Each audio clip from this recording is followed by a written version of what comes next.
በአንድ ወቅት በረዷማ በሆነው መንግስት ንግስት ኤልሳ በጥበብ ትገዛ ነበር።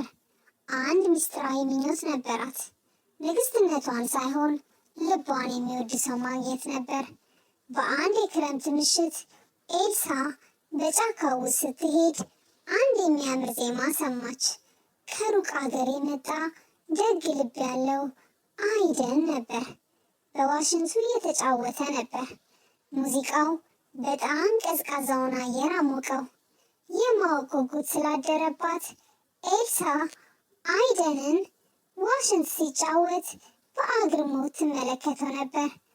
አይደን ሰላምታ ሰጣት፣ ነገር ግን ንግስት መሆኗን አላወቀም ነበር። ስለ ሙዚቃ ለሰዓታት ተነጋገሩ። ቀናት ወደ ሳምንታት ተቀየሩና ኤልሳ እራሷን እየሳቀችና እየቀዘቀዘች አገኘችው። ለመጀመሪያ ጊዜ ኃይሏ የመደበቅ ሸክም ሳይሆን የመጋራት ስጦታ መስሎ ተሰማት። አንድ ቀን ምሽት ብርሃን ሰማይ ላይ ይታያል። አይደን በእርጋታ የኤልሳን እጅ ያዘና ልብሽ አልቀዘቀዘም አላት።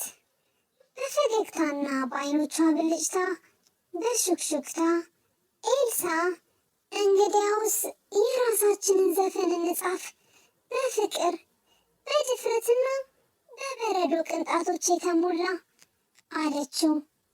እናም ኤልሳ በጣም ቀዝቃዛውን ክረምት እንኳን የሚያሞቅ ፍቅር አገኘች። በአስማት ሳይሆን በሙዚቃ በደግነትና በእውነተኛ ልብ።